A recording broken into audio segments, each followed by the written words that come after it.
thanks to the support as a channel member, Sean Pringle. Well, we've been made favourites by the media to win the Champions League. That is our only goal this year. We want that third Champions League win. Today, we get started on our Champions League campaign for the year, and we have to kick things off with an away game against one of our former clubs, our former Champions League winner.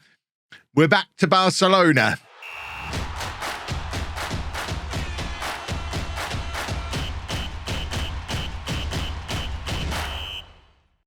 And welcome to Club 6, Part 10 of Non-League to Legend. I'm Kevin. Coming up on today's episode, we have our first two games in the Champions League this season. We're away against Barcelona and then at home against Bayer Leverkusen. Since you were last with me, we've continued to win football matches in the league. We've had an unbeaten start in the Premier League, but somehow don't even find ourselves in the Champions League qualification spots. It seems like there's quite a few teams in quite good form early on this season, and Preston top of the league.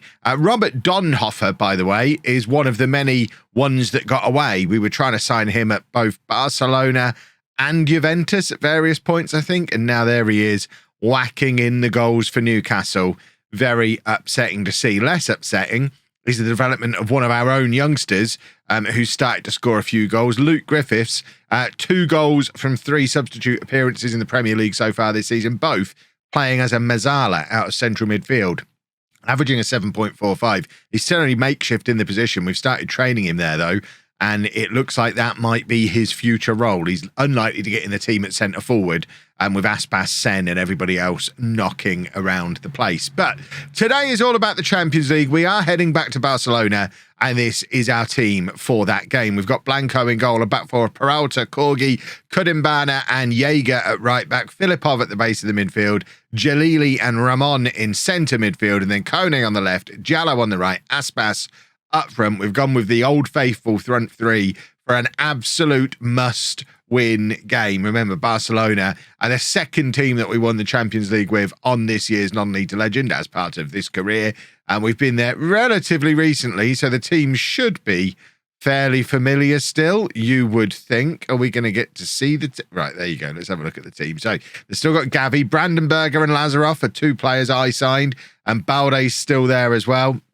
La Cruz is actually a former Liverpool player who I signed for Barcelona, and then the rest of that front four are all my boys, Pedri, Sakuna and Osmani. We know how much of a threat they're going to be going forward. I suspect when we look back on this series and review everything, this Barcelona team is probably the best squad of players we put together, because looking at that, there really is no weakness, and they are largely all still my boys. That defence is the best one we've had. I suspect that Tottenham defence might argue with that, but I think the defence is probably the best one we've had.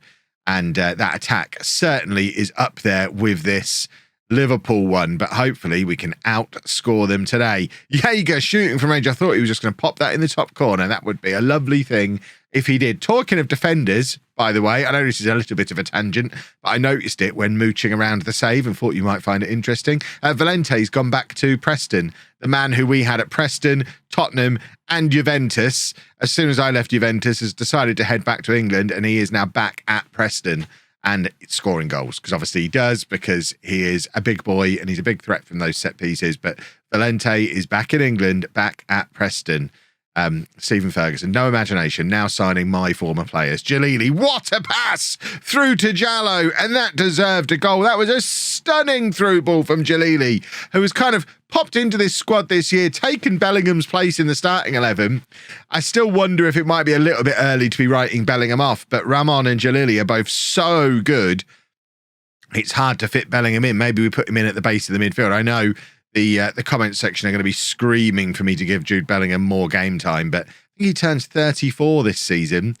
He's not the same. He's not the same Jude Bellingham. We've got 2 of the best centre mids in the world. Here's Ramon. He's one of them. Absolutely superb. And Filipov is really starting to look good at the base of the midfield. Kone can get in here, and he does. He squares it to Aspas, and his wild shot ends up going over Aspas, of course. One of the players in this team, the only player in this team? Yeah, because Pereira's not in the side. But Aspas, of course, we originally had at Barcelona, brought him in from West Ham when I first arrived there.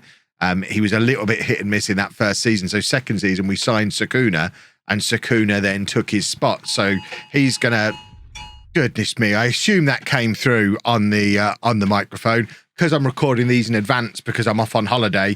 This one was recorded on that Sunday afternoon when they were testing the alert system. So that really ridiculous noise, the alert system in the UK works. Goodness me, that was loud. That was like over a week ago for you. It's old news. I can't even remember what I was saying. That threw me off my stride completely. I knew it was coming as well and still sat here recording on a Sunday afternoon. The commitment to make sure you lot have got videos while I'm off sunning myself. Oh, of course, Sakuna is who I was talking about and how Aspas is going to want to prove that he was the main man after all. And, I mean, neither of them are playing particularly well. La Cruz, I imagine, is going to have as much motivation as anybody for a good performance in this game. Having been, I think saying he was rejected by Liverpool would be harsh because we spent a lot of money on him, but he would like to show the Liverpool fans what they were missing, I'm sure. Right, let's make some changes. Sen is going to come on for Aspas. Aspas has been absolutely rubbish in this game, and I think we will now bring on Jude Bellingham, which allows us to release Jalili a little bit further forward, and we will also... I don't want to bring on a left footer at the back. I don't really need to change the centre back. What we could do is bring on Marcus Pereira, the former Barcelona man, and get him in there. He'll have the motivation. Maybe he'll be the one who steps in and does a wonder goal against his former club. I'm surprised to see Orbeck still at Barcelona. I was ready to sell him when I was still there, but clearly he's settled in and accepted his role as a fringe player, a man who makes up the numbers. And Jalili is giving the ball away in midfield there, and it's the shot from range. And I think Blanco probably has that covered all the way. It's still 0-0. We are heading towards the final 10 minutes or so of this game. I mean, Barcelona are one of the biggest clubs in the tournament, as I'm sure you're aware. We have been named as the tournament favourites, but I don't think it harms our chances at all if we come to Barcelona and pick up a draw. I think that's probably always fine. Jalili testing their Barcelona goalkeeper there, because of course they don't have Simon anymore. They released him on a free transfer because they're mad. But Borges is going to take the corner. We've made all our substitutions now. Borges is one of them. Have we got someone who can nod this in? It's scrambled clear. Sen is hovering on the edge of the area, which seems like a bit of an oversight in my set piece instruction because he is a big, strong boy. Corner comes in from the other side. There is Sen, the big, strong boy. And there's your demonstration of why you don't want him hovering around on the edge of the penalty area. I don't know why he's in a different place, depending on which side the corner comes in from. We've offered some encouragement. We are into the final couple of minutes of this game, and we're into time added on, and it's Barcelona who've got the ball, albeit back in their own half. If we can take it off them here and do a goal, that would be nice. They're looking at doing a goal of their own now, and it's Sakuna who is in. And I mean, we know how good Sakuna is. I thought we'd actually got the tackle in on him, but he'd somehow managed to skip past the defender, skip over our goalkeeper, and he was always going to be a threat. He was all the wonderful attacking talent on the pitch.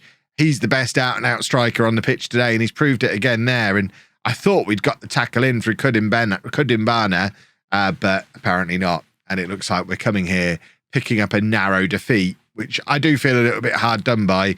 Obviously, the Champions League run is not over there, but that is not an ideal start by any means. We have to go and beat Leverkusen and beat a few. We need to do some winning.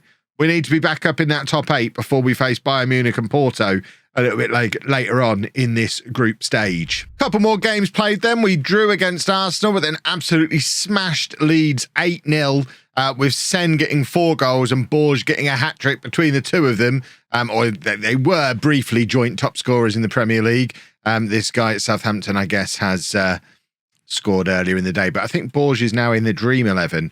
Again, he was briefly. Now he's been moved out again. I click continue like twice and everything has changed. But importantly, back in the Champions League, we need to win. We need to score lots of goals. It was very difficult deciding which one out of Borges and Sen not to play in this game against Leverkusen, because obviously we have to bring Jallo back in for this one, but there's good 7 goals between them in the last match. Borges gets the nod. Sen is starting from the bench, but has definitely leapt above Aspas in the pecking order. If we do a comparison between the two of them, you can see that not only is, in fact, I mean, Aspas theoretically better player, you would think, but the important thing is, in 2 starts, 4 substitute appearances, Sen has got 8 goals and 2 assists. 4 starts, 1 substitute appearance. Aspas has 2 goals, 1 assist. So there's no real competition. I don't care what their attributes say. Sen is clearly the better striker in our system, as we always knew he would be. So it's Blanco in goal, a back four of Peralta, Corgi, Antunes and Malik. Jaeger at the base of the midfield, Bellingham and Ramon ahead of him, Koné on the left, Borges on the right, Diallo up front. If Diallo doesn't work up front again, then we know we can just bring Sen on and it'll be fine. We've got a nice little... This is why we wanted to bring Sen in the summer, because it allows us to have this little bit more rotation in the front 3 that we weren't really able to have before. We've got options, even though the only options we've got on the bench currently are 2 out-and-out centre forwards. It's still options. It allows us a little bit of flexibility. We're doing lots of rotating in lots of positions.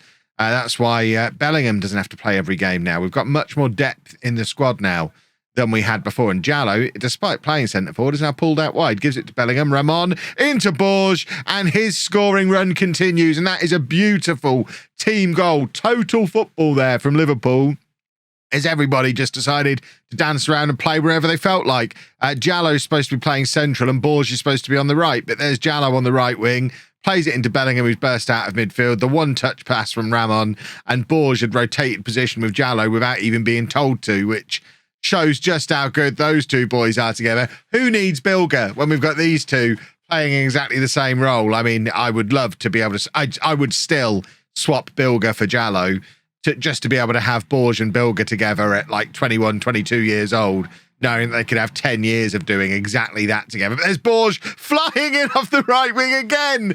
Oh, my word. This boy is in form right now. His pace is absolutely electrifying. And what a goal again from Borges, who is just getting better and better this season. Wowzers, look at that run. I mean, he's started from out on the right-hand side, ended up basically where Diallo should have been, and has just run beyond him and grabbed the goal. We're 2-0 up inside the first 6 minutes, and Borges is playing phenomenally well off of that right wing. This is exactly what he was like against Leeds. He is unplayable at the moment, and I'm loving it. Ramon now going out onto the right-hand side. I mean, everyone could take turns going out on the right-hand side because Borges isn't spending any time out there, because once again, there he is, number 15, basically inside the 6-yard box. Jaeger now shooting from range. He comes back off the underside of the crossbar, and Koné couldn't apply the finish. But Borges is just utterly disregarding the fact he's supposed to be playing on the right-hand side and going wherever he feels like. And the form he's in, leave him to it. He's scoring goals for fun. That's 5 goals in the last game and a bit from playing on the right-hand side of midfield. I will take it. I mean, not that, like I say, he's ever getting anywhere near the right-hand side of midfield anymore. Diallo then nods it down to Ramon, and now Ramon is going to see if he can have any luck coming down this left-hand side. Releases Koné, who's got room to run into and options in the middle. Borges, of course, is in there again, basically stood on the penalty spot, because that's what he does. I mean, I've not changed his tactical instructions in any way. He's just taken it upon himself that he's now our second striker. Fair play to him. Leave him to it. As long as it works, I don't care. I mean, maybe it's the confidence of having Malik behind him as a proper right back who's actually getting into those wide areas, getting forward, and just freeing Borges up a little bit to cut inside more, because he's having to do less defensive work. Now he's got a proper right back behind him. I'm not saying that Football Manager is that clever, but there's certainly something that's changed, and none of Borges' instructions as a player have. Koné really struggled to get that ball under control, but got there in the end. He's cut it back to Jaeger, who gives it to Bellingham, who's unmarked on the edge of the area, and that's about the 3rd time in the first half hour of this match that we've hit the woodwork. We have been absolutely relentlessly all over Leverkusen. This has been much more like it. We played this well against Leeds, and that's why we scored 8 goals. And we just look absolutely rampant. Something has clicked in this Liverpool team. Malik's actually missed his interception there, which is very much unlike him. There you go. He gets back together. He has been a phenomenal signing. What a right back we've got there in the shape of Malik. And now Antunes across to Corgi, and he can just take his time, pick his spot, and his spot, of course, is the toe of Borges. He brings it down beautifully, plays it into Diallo. He can still do right-wing stuff as well. I mean, he had paint on his boots there. He was so wide. Brought it down beautifully from the ball forward, and it's a perfect cross onto the foot of Diallo, and he grabs his 3rd goal of the season. But this, I mean, Borges is just something else at the moment. Bilger was good, but was he ever this good? If Borges can keep this form up all season long, we might have a new hero, a new superstar. And I mean, we've certainly found a few players in the Mitar Cerner Jackie position this season. The left wingers who play as inside forward. I mean, Borge is actually a right footer who plays out on the right wing as an inside forward. So it's not even the same kind of role that we got from Jallo and Bilger and various other players in the past. But Borge just does it beautifully. Right, Bellingham is tired. He can come off. Elliott can come on for him. Peralta for Pereira is an easy change to make. And I think Sen probably deserves to come on after his performance against Leeds. So we will take Borge off, give him a standing ovation.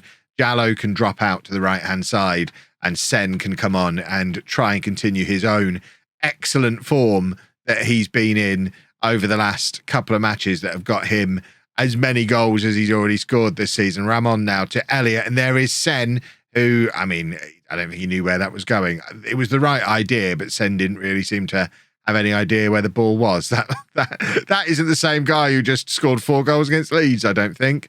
Malik, unsung hero of the team. Ball over the top to Sen, who is in this time, and he's just so clinical, and it's a 9th goal of the season already for Sen. Aspas is finished. It's the 2nd time in the save that we've had a pretty good season out of Aspas. I mean, he was the top scorer in Europe last year, and we've brought a striker in who's just taken his spot through being more clinical. Sakuna did it at Barcelona, and Sen looks like he's done it here at Liverpool already, because he is just an out-and-out finisher, a clinical striker. It was the thing we were missing from this Liverpool team, and now we've got it. We are properly dangerous. Right, Jean Carlos can come on as we continue to try and get him integrated into the side, and we'll also bring on Elvis to play at centre-back. Corgi can get a little bit of rest time, and that will be that. I think these boys deserve some praise. These last couple of matches, we have been absolutely superb. Obviously, with that early defeat against Barcelona, we're not up in the top 8 of the Champions League yet, but hopefully by the time we're back tomorrow, we'll have a couple more wins under our belt, and we will be where we're supposed to be in this Champions League top 8, getting ready for that game against Bayern Munich, which will be the main event of tomorrow's video. Borge is really good. If you've enjoyed that, please make sure you leave a nice big thumbs up on there for me. Subscribe to the channel for daily Football Manager videos. And thank you very much for watching.